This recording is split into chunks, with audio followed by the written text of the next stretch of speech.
Hola, ¿qué tal? Muy buenas noches, bienvenidos a Noticias 22. Estamos aquí con mucho gusto, Karen Huemanzin, por allá, hola, Laura Regis, en la interpretación de lengua de señas mexicana.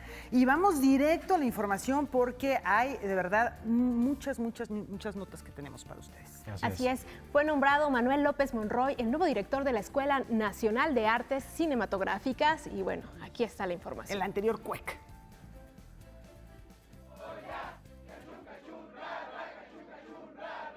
Con el clásico Goya, alumnos, catedráticos y autoridades de la UNAM celebraron el nombramiento del doctor Manuel López Monroy como el primer director de la Escuela Nacional de Artes Cinematográficas, antes Centro Universitario de Estudios Cinematográficos. Esto es algo que pues es un honor y es un privilegio. Es un honor y un privilegio conducir a una comunidad que conozco muy bien y que quiero enormemente. Y es un honor y es un privilegio hacerlo en el entorno y en el ámbito de la Universidad Nacional. Estos equipos que pueden ver por aquí, estábamos comentando, porque son los equipos con los que nosotros estudiamos y en algunos casos son los equipos con los que se filmaron películas como El Grito, por ejemplo. Esta institución ha sido su segunda casa. Manuel López Monroy formó parte de la generación 1975, la 13ª generación del CUEC. Después se unió como docente. Alfonso Cuarón y Emanuel Lubezki fueron sus alumnos. También ocupó puestos administrativos como secretario técnico, fue miembro del Consejo Asesor y participó de manera activa y comprometida en el diseño de la licenciatura en cinematografía. Decía un estudiante, ahora que se está llevando a cabo la muestra de los ejercicios fílmicos, que uno puede salir del CUEC, pero el CUEC nunca sale de uno. Y esto me parece que es muy patente en el caso de personajes como Emanuel Lubezki o el mismo Alfonso, que siempre ha estado pendiente del CUEC, siempre ha tenido un vínculo personal y profesional con su escuela, porque reconocen que buena parte de su formación la recibieron aquí. En la terna figuraba el profesor Carlos Hugo Gómez Oliver y el maestro José Narro Noriega. Al final, el resultado fue otro y la noticia fue recibida con beneplácito por cineastas egresados de esta institución, como Alberto Arnaut, Julián Hernández y por el crítico de cine Jorge Ayala Blanco, que forma parte de la plantilla de docentes de esta escuela. Desde luego, pues me da gusto que haya estas manifestaciones de apoyo, de beneplácito en mi posición, pero me parece que es el reconocimiento a un trabajo y es el reconocimiento a un equipo, que en el CUEC siempre nos hemos visto pues no solamente como una escuela de cine, sino como un espacio de discusión y como un conjunto de gente que ama lo que hace, que se compromete con su país y que se compromete con la universidad. La Escuela Nacional de Artes Cinematográficas es una institución académica de gran madurez que ha sabido capitalizar el talento de sus docentes y estudiantes. Ahora lo que existe es el producto de muchos años de esfuerzo conjunto y de compromiso con la universidad y el país. Noticias 22, Julio López. Bueno, pues una historia muy interesante que inicia en la primera parte de la década de los años 60, particularmente en el año del 63, y que ahora alcanza un grado académico importante. Ustedes dirán, bueno, a lo mejor le cambiaron el nombre. No es solamente un cambio de nombre. Tiene que ver mucho, Laura, amigos, algo que es muy importante. Estamos hablando de un país, México, que ha tenido una presencia cinematográfica en diferentes momentos muy importante a nivel internacional. Estamos hablando también de un país en donde se ha generado, ha tenido sus altibajos, pero se ha generado importante cinematografía de habla hispana. Así que considerar ya a esta escuela que ha tenido décadas de trabajo, décadas de grandes representantes, como un espacio académico ya con una visualización universitaria distinta como la solía tener, pues es realmente importante, y esto significa un nuevo ciclo. Significa muchas cosas hacia el futuro y a las necesidades urgentes que tiene que ver con el cine y lo audiovisual en nuestro país. Que como Centro Universitario de Estudios Cinematográficos, bueno, también nos brinda un testimonio, de los últimos 55 años de los movimientos sociales más importantes, a un testimonio audiovisual, y que además ahora con esta transformación institucional permite abrir puertas, tender puentes con instituciones, escuelas, facultades nacionales e internacionales. De ahí también la importancia de cambiar el nombre. Bueno, nos vamos ahora a otra cosa, Laura, que tiene que Muy ver con un interesante, personajazo de la literatura, ¿no? Efectivamente, y es algo que pues promueve la Fundación Tchaikovsky. Ella nos invita a celebrar el legado de una de las figuras más eminentes de la literatura rusa.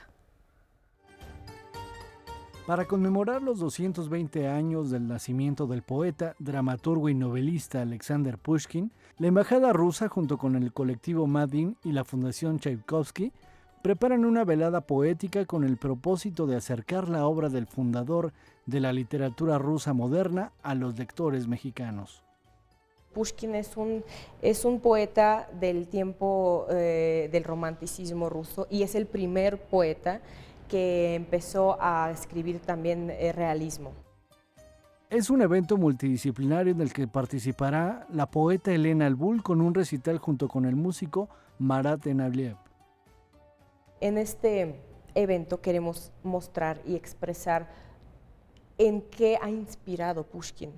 Y por ejemplo, las obras que ella ha escrito, por supuesto, que han sido inspiradas, y es un reflejo que ella va a mostrar en su poesía. En ese mismo recital vamos a tener también la parte musical, con piezas, con obras de Pushkin en ruso.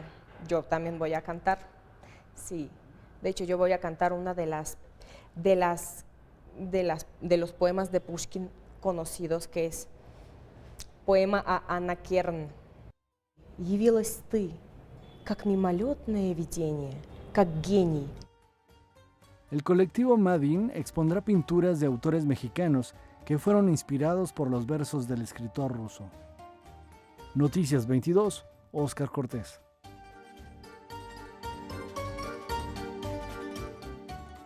Bueno, la importancia de Alexander Pushkin no es menor. Estamos hablando de alguien que es reconocido más allá del idioma ruso. Es decir, esto me gusta porque Harold Bloom dice, hay escritores que soportan las traducciones. Bueno, por supuesto es el caso de Alexander Pushkin, pero además Pushkin es importante por otras razones. Hay algo que a mí me ha interesado mucho con relación a ciertos países. ¿En qué momento una obra detona el reconocimiento de una lengua? Y en el caso del ruso es justo la obra de Alexander Pushkin, que es de la época más o menos de un joven Goethe, finales del siglo XVIII, si mal no recuerdo. ¿Qué significa esto? Que la escritura o la literatura en Rusia tiene una vida muy diferente a los demás países de Occidente. Todavía en el siglo XVIII hacían copias, sí. Es decir, como en la tradición medieval se hacían copias del libro a mano, se ilustraban a mano, y es a partir de la obra poética de Pushkin que hay una identidad rusa desde el punto de vista literario y donde la lengua tiene ya una serie de códigos que son establecidos desde el punto de vista literario. Lo que se llama fijar la lengua. Así es, que pareciera que van a, pero bueno, es una expresión, digamos, lingüística, es decir, fijar la lengua. Esta es la lengua, la incorporación de elementos de la cultura popular, entonces ya es algo que puede ser efectivamente exportable. Y al respecto, precisamente de lo que dices, José Emilio Pacheco escribió un texto en 1999 en el que decía que Pushkin era para los rusos la Biblia laica, y era verdad. Nosotros tendríamos que conformarnos con las traducciones. Y bueno, aquí en Noticias 22 hemos tenido en otra ocasión, esperemos que lo retomamos aprovechando el aniversario. Tuvimos la posibilidad de estar en la casa de Pushkin en San Petersburgo, que es justo el Museo Literario de Rusia. Habría que volverlo a mostrar, sí, ¿no? sí. Porque ya tiene un ratito que no hablábamos algo de nuevo estos territorios. Efectivamente. Bueno, y nos vamos con más literatura en otras tierras. Aquí es un tema del escritor Francisco Hinojosa que nos invita a revisitar el pueblo de Turambul. La peor señora del mundo llega al lunario del Auditorio Nacional de la mano de su creador, el escritor Francisco Hinojosa, y de la plataforma de literatura extendida Libros Vivos a través de su división Rock and Libros. Donde el escritor toma el micrófono como cantante y una banda se convierte en quien hace el score de ese libro para que no sea una mera lectura, sino algo más de rigor. La parte musical correrá a cargo de la Orquesta Basura, el cuarteto de lauderos y ejecutantes que transforma los desechos en instrumentos y cuya propuesta literalmente no tiene desperdicio. Eran los personajes adecuados para llevarle esa música a Turambul. La verdad es que desarrollaron temas muy interesantes, multigenéricos, ¿no? Como se dijo aquí, se utilizó esa palabra. Hay muchos géneros musicales en el transcurso del espectáculo. De repente se pone cha-cha-cha, de repente punk, bolero. Y como debe sonar una ciudad, yo creo como debe sonar un pueblo o un conjunto de seres humanos. Esta no es una simple lectura musicalizada. Se trata de hacer de este clásico infantil un hecho escénico que trascienda al propio libro. En escena veremos a Francisco Hinojosa tomar el micrófono y hacer gala de sus dotes de cantante y actor. Va a haber así sí, la transformación de este libro en un espectáculo en el que está la lectura del libro, se lee el libro completo, hay música detrás, música compuesta a propósito del libro por parte de la Orquesta Basura, va a haber imágenes de video que ya están previamente grabadas, va a haber algo de actuación, va a haber también interacción con el público. Entonces, digamos, es un espectáculo muy variado que presenta todas estas fases y todas estas caras, ¿no? Pese a que en un principio se tropezó con ciertos obstáculos debido a su temática, a 27 años de su publicación, La peor señora del mundo ha vendido más de 500,000 de ejemplares y ha llegado al corazón de diversas generaciones. Ya es algo que ya no me pertenece a mí, le pertenece a los lectores. Todos los libros, una parte, la mitad la hace el autor y la otra depende del lector. Esta afortunadamente ha tenido muchos lectores y muchas interpretaciones. La peor señora del mundo se presentará en el Lunario del Auditorio Nacional el próximo domingo 16 de junio a la 1 de la tarde. Para Noticias 22, César H. Meléndez. Bueno, pues antes de la pausa les tenemos una información, algo que hemos venido siguiendo y ahora les comentamos que es Leticia Luna, ensayista, poeta de reconocimiento internacional, la nueva coordinadora nacional de literatura del IMBAL. Recientemente hablamos justamente de que este puesto estaba vacante y ahora se dio a conocer esta información. Tendremos detalles un poquito más adelante, ¿no? Así es. Y bueno, más información de este tipo les queremos comentar antes de la pausa, Karen, amigos, Laura. México ha tenido una presencia muy importante en la Cuadrienal de Diseño y Espacio en Praga, que es uno de los principales escaparates para el diseño, también para la escenografía.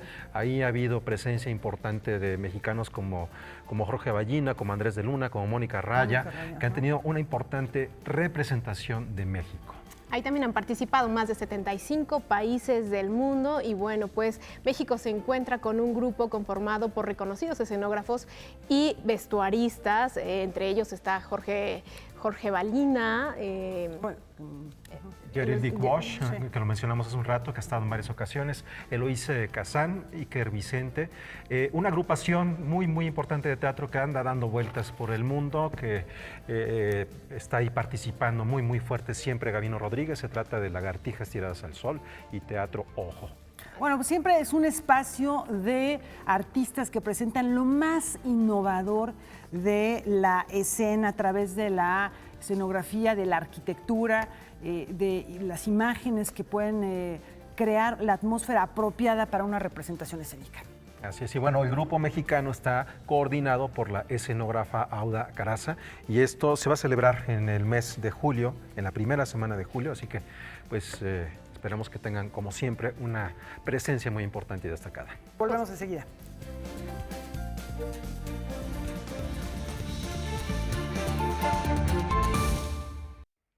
Continuamos aquí en Noticias 22 y como les anunciábamos, es un gusto recibir esta noche aquí al arquitecto Felipe Leal, quien es el nuevo presidente del Seminario de Cultura Mexicana, una institución científica, académica y artística que tiene una historia de más de 75 años. Y bueno, hay muchos retos. Bienvenido, Felipe, aquí en Noticias 22. Encantado, Huemantzin, y encantado de estar aquí con todos ustedes.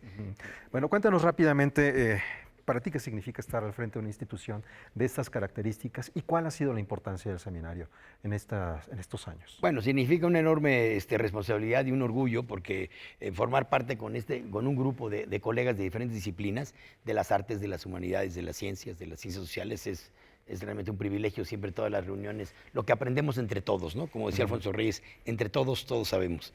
Y los retos que tiene el seminario, bueno, antes comunicarle a la audiencia lo que es el Seminario de Cultura Mexicana fue formado por José Vasconcelos, a iniciativa de él, por decreto presidencial, con la idea de dar a conocer la cultura de México y la cultura que se hace en este país a lo largo del territorio nacional, tener presencia en el interior del país, en los lugares más recónditos, llevar la oferta cultural, científica y humanística a los lugares donde la oferta no es tan amplia, ¿no? O sea, para poder.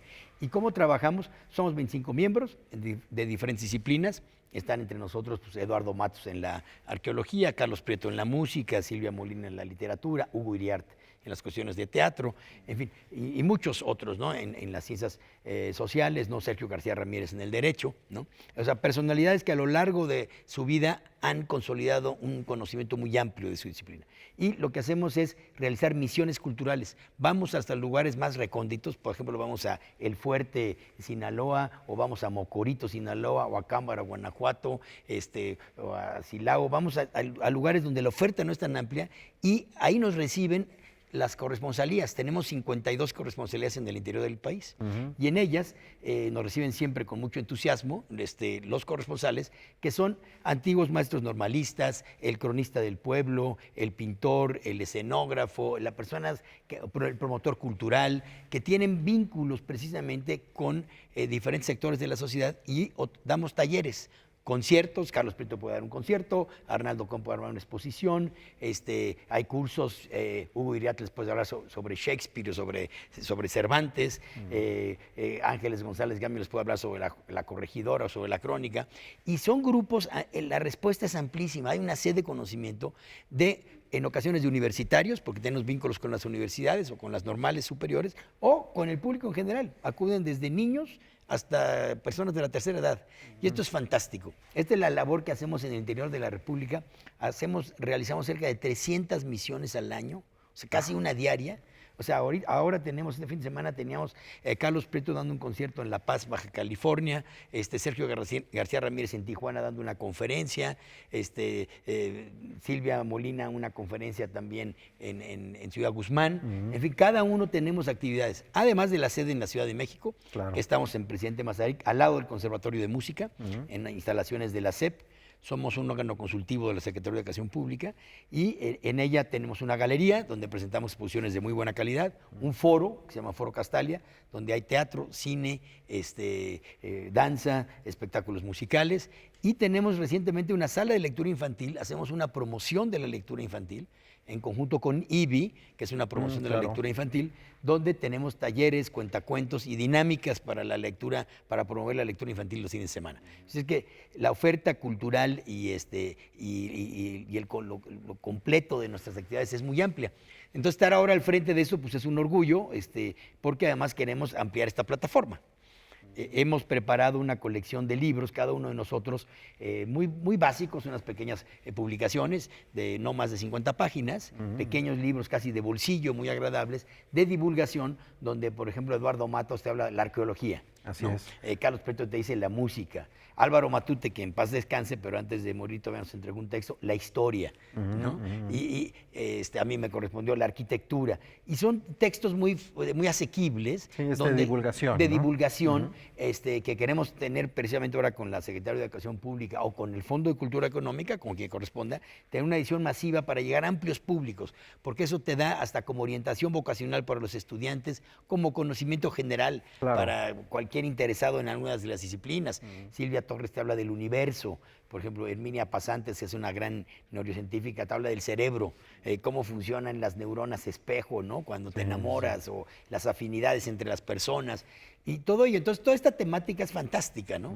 Recuerdo que, por ejemplo, la última vez que estuve en el seminario fue hace casi 2 meses, en la inauguración de la exposición de Quilloto Ota, en donde andabas también tú por allí, como siempre, en las actividades de este espacio, que también es una de las sedes de proyecciones de las películas de la muestra de la Cineteca Nacional. Justo en la entrada colocan algunos de estos libros, de estas publicaciones. Ahora para nadie es un secreto que hay un recorte presupuestal en todas las áreas y que de manera particular en la cultura ha sido también un poco fuerte. ¿De qué manera, Felipe, lograr la misión del seminario y también estas publicaciones? Porque como indicas, también para nadie es un secreto que la orientación vocacional en nuestro país es casi un fantasma, y estos libros aproximan o pueden despertar el interés en esas almas jóvenes que están buscando definir parte de su personalidad. ¿De qué manera estas jornadas vasconcelianas pueden llegar a ser logradas en estos tiempos? Pues mira, yo creo que es más importante que nunca, ¿no? Si se es consecuente con el programa cultural y con educativo que tiene la actual administración, al contrario, es llevar precisamente toda esa oferta a comunidades recónditas que tienen menos posibilidades. Es una democratización de poder extender este conocimiento, ese es nuestro sentir.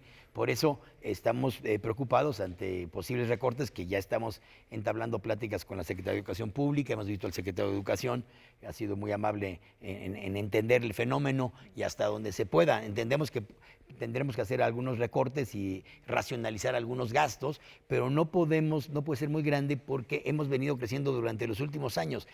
Hemos ganado una gran visibilidad y presencia durante los últimos 6 años, fueron exitosísimos para el seminario, ampliamos nuestra presencia y la oferta, ¿no? Tanto en la Ciudad de México como en el interior del país. Y eso pues, nos implicaría hasta tener un retroceso gravísimo. Claro. Tenemos coloquios nacionales donde se toman temas muy importantes, por ejemplo, ahora sobre la fundación del primer ayuntamiento en México, ¿no? Lo de Veracruz. Entonces, hay una serie de efemérides importantísimas. Está lo de la tabla, los 100 años de la tabla periódica de los elementos, donde desde la ciencia, desde la historia, de diferentes temas, estamos presentes y no podemos estar ausentes de ello, porque hay una masa crítica de personas muy capaces para poderlo exponer, ¿no? al interior. O temas de actualidad como el que plantea Arnoldo Kraus en relación al bien morir, siempre se habla del bien vivir, y temas sobre, bueno, toda la muerte asistida o la voluntad anticipada, temas que están en la sociedad en diferentes aspectos, que los miembros del seminario constantemente lo estamos tratando, ¿no? Y que es parte de una de las nuevas publicaciones, Eutanasia, ¿no? Sí, hay una publicación, se llama El bien morir, de Arnoldo Kraus, precisamente, ¿no?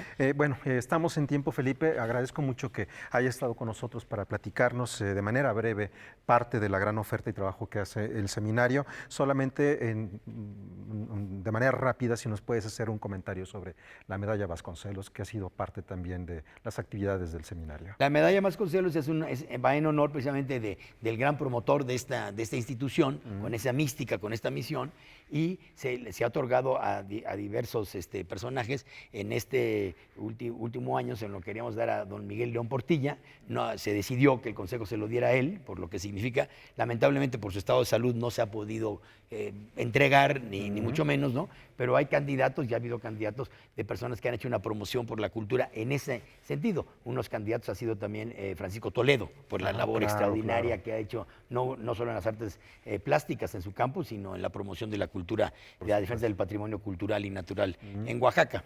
Y sobre todo invitarlos, el seminario está en Mazarik 526, junto al Conservatorio Nacional de Música. Es toda una manzana que pertenece a la infraestructura de la Secretaría de Educación Pública. Tenemos una secundaria muy grande, de las más grandes de la ciudad a un lado. Es un recinto extraordinario con esta galería y la oferta cultural. Todas las actividades que realizamos son gratuitas, porque así viene por decreto. Entonces, nada más reafirmar esta voluntad, esta creación del Estado mexicano tan noble, que en estos momentos, al contrario, en vez de verse, digamos, afectada por estos recortes, entendemos hacer un ajuste, pero que se nos escuche como se nos ha escuchado, pero que podamos tener una respuesta favorable para no ser tan afectados en esta misión tan noble que hacemos. Pues muchísimas gracias por tu presencia aquí, Felipe. Estaremos ya muy al pendiente de todas las actividades del seminario, y se hacen 8 minutos caminando del metro Polanco, así que está súper accesible para todo el mundo. Y nos vemos pronto. Gracias. Un placer. Seguimos platicando acerca de algo que mencionaba el arquitecto Felipe Leal, que es el patrimonio natural de nuestro país. Tiene que ver con la siguiente nota, Karen. Así es, Olegario Hernández, él es un grabador oaxaqueño, nos habla de la importancia de salvaguardar las especies en peligro de extinción. Durante un año, el artista oaxaqueño Olegario Hernández trabajó en la construcción de la exposición Raja Yachicanú, Señor Jícara Grande, con la que abre varios canales de diálogo con el espectador. Es una especie de reflexión donde habla de la explotación de la flora y la fauna en México, principalmente en Oaxaca, de donde él es originario, y retrata algunos animales, algunos ornamentos también que pues han sido se han extinguido o están en peligro de extinción, sobre todo para generar una reflexión entre nosotros de cómo es que el humano también ha sido invasivo frente a la naturaleza, ¿no? También busca reintroducir el uso utilitario de la jícara, este recipiente cóncavo que ha sido utilizado desde la época prehispánica para ingerir bebidas. Con ello también critica el uso de utensilios desechables y los plásticos de un solo uso. También cuenta con una instalación, ¿no?, donde hace alusión también a esta fauna que les comentaba, y por eso también está de alguna manera pues como flotando, ya la van a ver ustedes dentro de la propia sala. El señor Jícara Grande en realidad es una exposición muy pequeña pero nutrida que estará hasta el mes de septiembre en la Sala María Sabina del Museo Nacional de Culturas Populares. Noticias 22, Julio López. Bueno, pues después de esto, que además es una reflexión muy pertinente, la destrucción de las especies animales y con ello, por la destrucción de la vida misma, es algo que no podemos permitir que siga ocurriendo. Les tenemos una recomendación, Huemansi Karen. Tiene que ver con la programación que ofrecemos la Dirección de Noticias. Después de este espacio informativo, Debate 22 con Yuli García, tiene como tema el arte, la salvación del hombre. Y los invitados son Pedro Cominic y Yoscar Urrutia. Los esperamos a las 9 de la noche en Debate 22. El arte, un tema fundamental del que se debe hablar con frecuencia. Bueno, volvemos.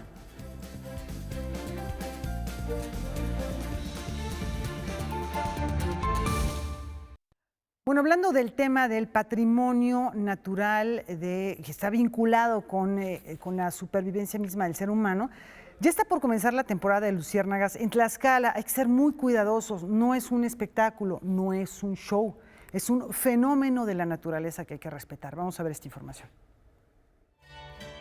Esta mañana el gobierno del estado de Tlaxcala dio a conocer las actividades culturales, artísticas y académicas con las que habrá de conmemorar los 500 años de la llegada de los españoles a territorio nacional. En este marco se anunció también el inicio de la temporada de avistamiento de luciérnagas que tiene lugar en 2 municipios del estado a unos 120 kilómetros de la Ciudad de México. Vamos a iniciar ya la temporada de avistamiento a partir del 21 de junio hasta el día 15 de agosto.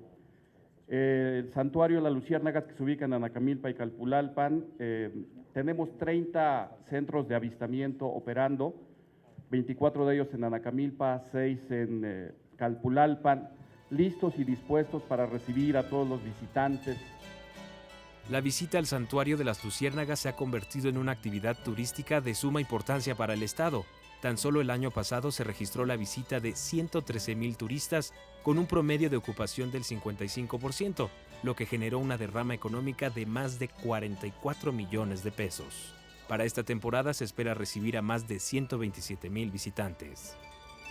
Para que los visitantes disfruten plenamente el avistamiento, tenemos un reglamento que contempla, por ejemplo, disfrutar de las luciérnagas con el mayor de los silencios posibles, evitar repelentes para insectos, usar aparatos que emitan luz y sonido, evitar también vestimenta y calzado fluorescente o con luz. Les pedimos que vayan con ropa cómoda. Esta experiencia es nocturna, esta experiencia es dentro del bosque. Además de estas consideraciones, en visitatlaxcala.com podrá encontrar todo lo que necesita saber para planear su visita y presenciar este incomparable espectáculo de la naturaleza. En lo referente a las actividades que se desarrollarán en el marco del programa Tlaxcala 500 años, se destacó la celebración del concierto conmemorativo de los 500 años del encuentro de 2 culturas a cargo de la Orquesta de las Américas.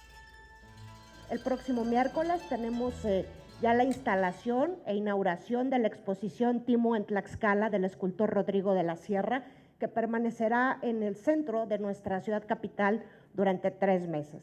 En junio también queremos anunciar desde esta conferencia de prensa que Tlaxcala asiste como invitado a la exposición Manos del Mundo en el Vaticano, en el que nuestra exposición gastronómica, fotográfica y expoventa de artesanías en los museos vaticanos permanecerá durante los próximos 3 meses.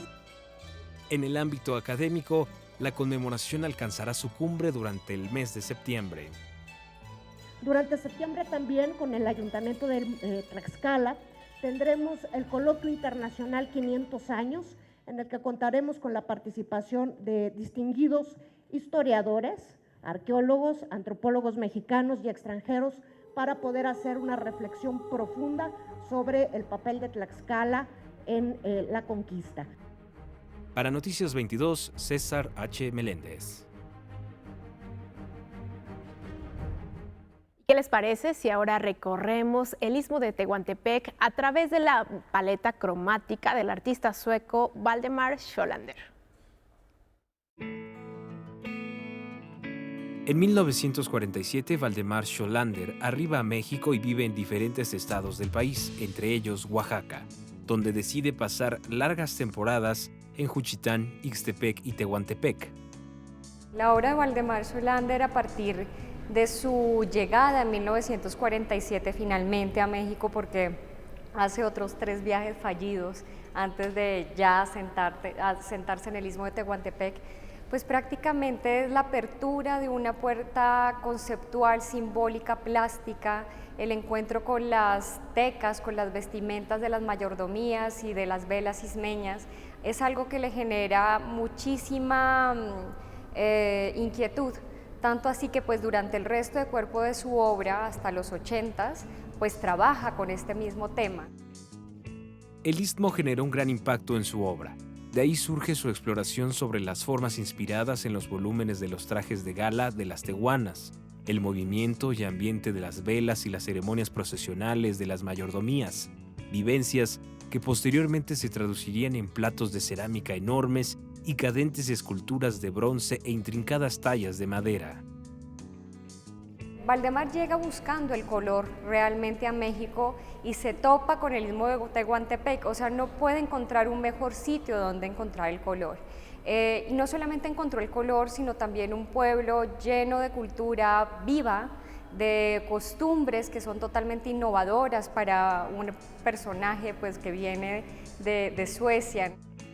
75 piezas constituyen el cuerpo de la exposición FARG, Color, el racionalismo espontáneo de Valdemar Scholander, que a través de 4 ejes narra el proceso creativo del artista desde 1930, antes de su llegada a nuestro país, hasta momentos previos a su muerte en la Ciudad de México en 1988. Creo que es necesaria a este punto para reflexionar acerca de todos los artistas extranjeros que fueron importantes dentro de la consolidación de la historiografía del arte mexicano, no solamente en la beta de la posruptura, sino también cómo nos llevó a generar vinculaciones mucho más conceptuales a partir de la forma y el color para generar lo que conocemos hoy como el arte contemporáneo, sobre todo a nivel pictórico. La muestra, que se presenta en el Museo de Arte Carrillo Gil, recorre desde sus primeras experimentaciones cuando aún se adscribía a los coloristas de Gotemburgo. Esta exposición es eso, o sea, abrir una puerta a los futuros investigadores, a los conocedores y gustosos del arte, para que también vean a Valdemar como lo que fue, un importante agente no solamente cultural y artístico en su natal Suecia, en Gotemburgo, sino también un ser indispensable dentro de lo que consolidamos después como posruptura, ¿no? Fue un gran maestro de artistas tan importantes como Felgueres, cosa que pues se desconoce. Con información y texto de Salvador Perches Galván, César H. Meléndez, Noticias 22.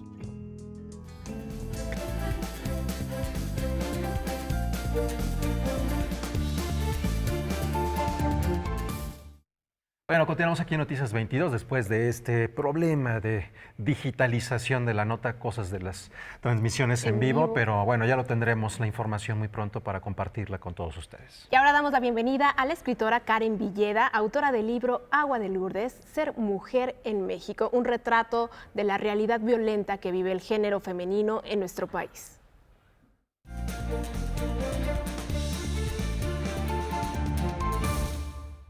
Karen Villeda cultiva la poesía, la narrativa, los libros para niños, la literatura digital, la traducción. pues con menos de 30 años ha obtenido una docena de premios nacionales e internacionales de primer orden, tiene una decena de libros publicados, becas, residencias en muy diversos países, y uno se preguntaría, con todas estas cartas credenciales, una trayectoria vertiginosa, me vengo enterando de que tenía problemas para aprender a leer. Vamos a preguntarle si es cierto. Muchas gracias, Karen, por estar aquí. Estoy bien informada, ¿es correcto esto? Es correcto, así es. No Muchas me gracias digas, por ¿cómo es invitarme, eso? sí. Tenía problemas para leer, entonces en algún momento llamaron a mi madre. La dirección de la escuela llamó a mi madre para comentarle que yo estaba teniendo esas dificultades para aprender a leer, entonces por lo tanto se me iba a dificultar escribir, ¿no? Y mi mamá, que es educadora, dijo, no, lo voy a enseñar a leer yo. Y aprendí con mi mamá me enseñó a leer. Y una vez que empezaste a leer, empezaste seguramente a imaginar palabras y a escribir de manera temprana. Sí, digamos que sí. Sí, empecé a leer, a devorar libros. ¿Cuándo publicaste tu primer libro? Tu primer texto, digamos. Mi primer texto lo publiqué cuando tenía 17 años, en un periódico local. ¿Que eran poemas? Sí, era un poema, es un poema, salió en un periódico local, salió en un suplemento cultural del Síntesis de Tlaxcala. Yo soy de allá. Y empezaste a ganar premios pues muy temprano también. Sí, supondría que sí, así es. Ahora, una de las características de tu obra, de tu trabajo, tiene que ver con algo que pues es muy lógico, pero no todos los autores lo tienen, y es tu relación con los medios tecnológicos, no como soportes, sino como medios para crear obras nativas digitales. ¿Cómo es este vínculo? Porque también tiene, bueno, desde luego, libros publicados en papel, libros de pasta dura, de formato rústico, en fin, y está esta otra parte tecnológica. Sí, siempre me llamó muchísimo la atención como generar este diálogo con cierto material multimedia, como videos, por ejemplo, o incluso música también. Mi hermano es músico, entonces tenemos algunas colaboraciones juntos, y sobre todo me interesaba generar otras expresiones, pero dentro del mismo género literario, ¿no? Entonces yo empecé haciendo lo que es poesía digital. Y bueno, actualmente soy la editora digital de este país, entonces sí, estoy como muy inmiscuida dentro de lo que son los medios digitales, el material multimedia me interesa muchísimo, sobre todo como porque permite llegar también a otros públicos, que es lo que me interesa. Pero se crea distinto, ¿no? Se crea distinto, claro, cuando lo creas, no es que creaste un poema y lo subiste a una red. No. En un inicio, lo primero que yo hice, digamos que fue un trabajo de lo que se conoce como net art, y fue a partir de un libro, mi primer poemario que se titula Tesauro, se publicó en 2010, y yo generé una serie de poemas basados en este libro. Pero obviamente el libro no fue pensado para una plataforma digital. Ya mucho más adelante fue cuando yo comencé a trabajar materiales expresos para las plataformas digitales. Por ejemplo, hicimos una aplicación para el celular, esto es para niños, y conforme van leyendo el texto, también los invita a que realicen ciertas acciones en el celular, como soplar o moverlo hacia el lado izquierdo, hacia el lado derecho, y eso genera algunas reacciones en la pantalla, por ejemplo, ¿no? O también generamos una aplicación llamada Barbazul Lapislazuli, donde lo que hacemos es recontar esta historia clásica del cuento de Barbazul, y también los niños pueden interactuar y van armando su propio personaje Barbazul en una pantalla interactiva. Ahora, el trabajar con estas plataformas digitales, además de la cercanía con la gente, ¿te da posibilidades creativas distintas? Sí, claro, por supuesto, sobre todo porque te permite pensar de otra manera un texto y acercarte al lenguaje de forma distinta. Por ejemplo, ahora mencionabas Tesauro, que utiliza además también desde la tipografía misma, las itálicas, las redondas, de una manera en que uno pensaría, bueno, pues es una cuestión experimental, aunque existe el antecedente de la poesía visual, ¿no? Sí, claro, o sea, de hecho incluso este libro de Tesauro es bastante experimental, ¿no? O sea, incluso la forma en que se acomodan las palabras, en las cajas, la tipografía, a lo largo del libro como objeto, sí es bastante experimental, lo podríamos llamar así. ¿Qué disfrutas más, la experimentación o los logros que tienes, literariamente hablando? ¿O los logros? O los logros, o sea, por supuesto, el camino por supuesto la experimentación es lo que más me interesa. Y digo, logros cuando encuentras algo, ¿no? Que literalmente sí, un hallazgo, digamos, ¿no? Sí, claro, me llama la atención los hallazgos del lenguaje, ¿no? Creo que ahora estoy mucho más enfocada al libro como un formato híbrido. Entonces también estamos indagando otros lenguajes, ¿no? Y eso es lo que nos permiten los medios digitales. Hay un artículo que escribe Elsa Cross con motivo de que obtienes el premio Punto de Partida, en el que justamente habla de la experimentación en tiempos de los modernistas, habla de Amado Nervo, que bueno, viene muy bien al caso porque se cumplen 100 años de su fallecimiento. Apenas, claro. Ya llovió mucho desde entonces. Todos estos parámetros, tú los tomas en cuenta, es un borrón y cuenta nueva, es una acumulación. ¿Cómo te relacionas con esa poesía tan distinta a lo que tú haces? A mí me parece que es una acumulación. Básicamente, todo lo que yo he escrito parte también de esta literatura que yo he abrevado, ¿no? Y que no solamente es literatura, creo que también yo me alimento pues, de series, por ejemplo, me alimento también de lo que sucede en la vida cotidiana, e incluso también cuando estás editando aprendes mucho acerca de cómo escribir.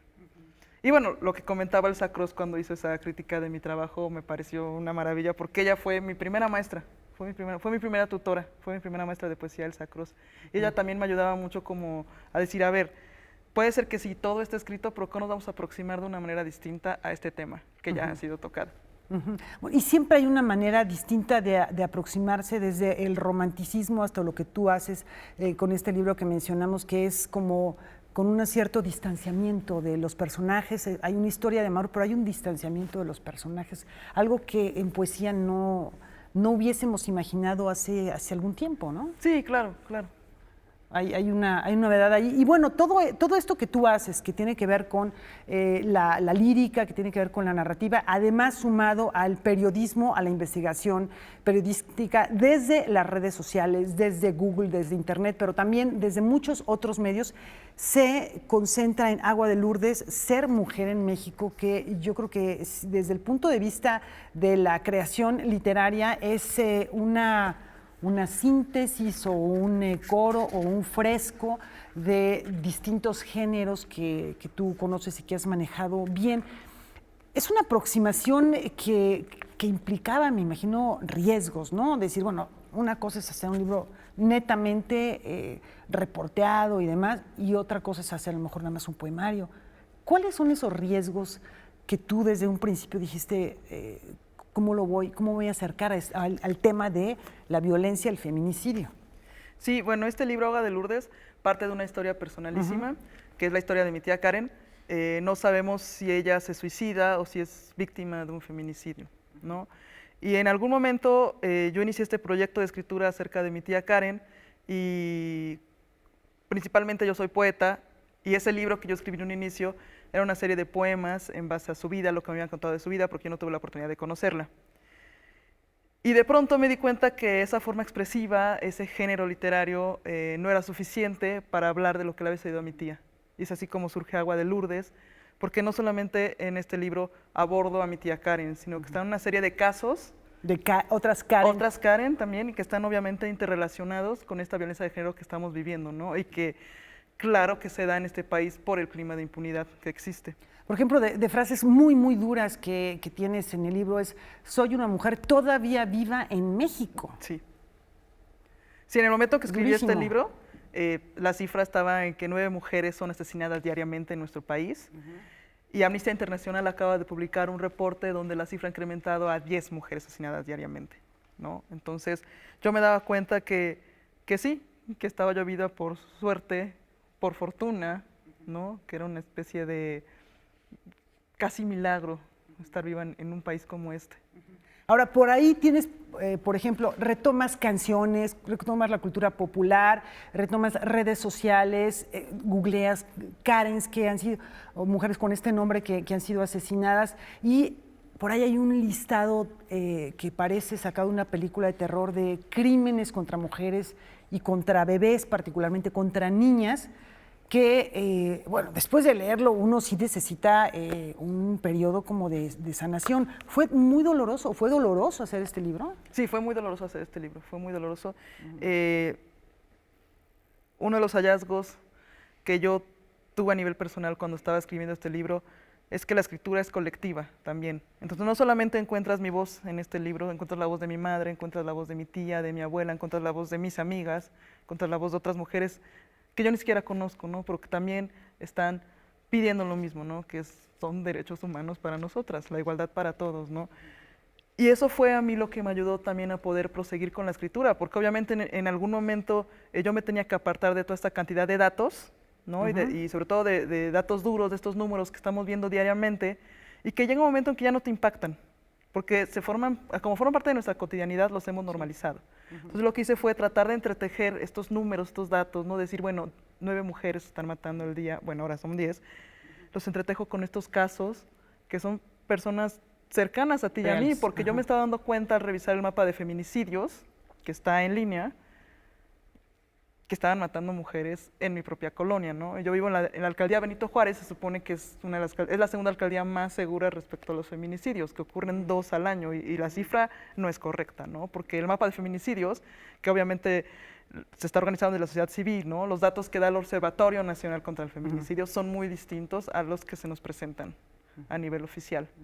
Y en ese momento es cuando dije, ¿de qué se trata, no? ¿Cómo vamos a seguir esta conversación? Tenemos que seguir hablando de este tema y tenemos que aprender a nombrar lo que está sucediendo. Por ejemplo, en este listado que aparece de cada estado, donde sucede una serie de crímenes abominables, son notas rojas, ¿no? También está este amarillismo periodístico que me interesaba mucho indagar y sobre todo romper, porque hablan de crimen pasional, y es un eufemismo para no decir feminicidio. Bueno, el lenguaje es otra de las exploraciones que haces muy interesantes dentro del libro, y bueno, está en toda tu obra para niños lo está, en tu obra poética, en tu obra ensayística, el decir, bueno, la mujer era acompañante de no sé qué, la mujer la maté porque podía, en fin, el lenguaje, digamos, machista, ¿no? El lenguaje, que es algo que más allá del acto criminal está en la verbalización, en la expresión, ¿no? Sí, me llama muchísimo la atención, no solamente lo que te comento respecto al periodismo, en cómo tratan y maltratan a una mujer que está siendo asesinada, o que ha sido asesinada, cómo la revictimizan, cómo también la culpan a ella. Y no solo aparece en el periodismo, está también en los medios de comunicación, está también en las redes sociales incluso. Y creo que también está en este lenguaje que nosotros hemos aprendido a lo largo de la vida, porque así hemos sido socializadas, ¿no? A que las otras mujeres son nuestras enemigas. Entonces me llamaba muchísimo la atención acercar más el lenguaje y cómo empezar a romperlo y sobre todo cuestionarlo, ¿no? Porque no debería ser así. Karen, ¿en qué otro proyecto estás actualmente? Te podemos escuchar dentro de el archive, ¿no? el archivo de la Biblioteca del Congreso de los Estados Unidos, leyendo tu poesía, que realmente es fantástico, es un acervo muy importante de poesía, de lecturas que hay en lengua española, en arte digital también. Sí, además de este archivo sonoro del Congreso, también tengo una participación sonora en la UNAM, en estos archivos que tienen de poesía en voz alta. Efectivo. Y tengo mi página web que es poetronica.net, donde también pueden encontrar... Poetronica.net, donde también ahí pueden encontrar mi trabajo, sobre todo multimedia. Sí. Y bueno, pues estar al pendiente de las publicaciones. ¿Este libro tiene alguna presentación a la que pueda acudir nuestro público? Las presentaciones ya fueron, pero tendremos más. Va a haber más presentaciones, entonces te vamos a estar buscando para ver si hay otras presentaciones, y si no, bueno, finalmente ahí están, ya sea de manera digital, que es algo que trabaja muchísimo Karen, y para despedirnos te tengo 3 preguntas del cuestionario Proust, digamos que reinventado. Karen, dime, si fueras una palabra, ¿qué palabra serías? Ay, hay muchísimas palabras. Me gustaría hacer un color, creo que sería plumbago. Plumbago, Sí. bueno, una sonoridad tremenda. Si por alguna extraña razón tuvieras que vivir en una red social, en una plataforma electrónica, en algún lugar del ciberespacio, ¿a dónde vivirías? Un videojuego. En un videojuego. Sí, claro, que se juegue en línea, me encantaría, por supuesto. Y la tercera y última, si pudieras cambiar una sola cosa de México, ¿qué es lo que cambiarías? El machismo, por favor. Por favor. Adiós al machismo. Sí. Karen, muchísimas gracias. Gracias. Muchas Usted felicidades. por invitarme. Gracias. Sin Karen. Pues una conversación muy grata, Laura, con Karen Villeda, que por cierto el próximo sábado va a estar en Editorial Almadía, a las 4 de la tarde tiene allí una presentación. Nosotros vamos a tener una conversación con ella a las 3:30, que vamos a transmitir en Noticias 22 en Facebook Live, así que los invitamos a que no se pierdan, porque ella además es una gran cronista. También estaremos hablando de eso y de una cosa, no le gusta Praga. Ya platicaremos de eso más adelante, ¿no? Para acercarnos a la literatura de Karen Villeda. Hasta aquí la información, Huemancin, por hoy, pero nos esperamos mañana. Nos vemos el día de mañana. Hasta la próxima.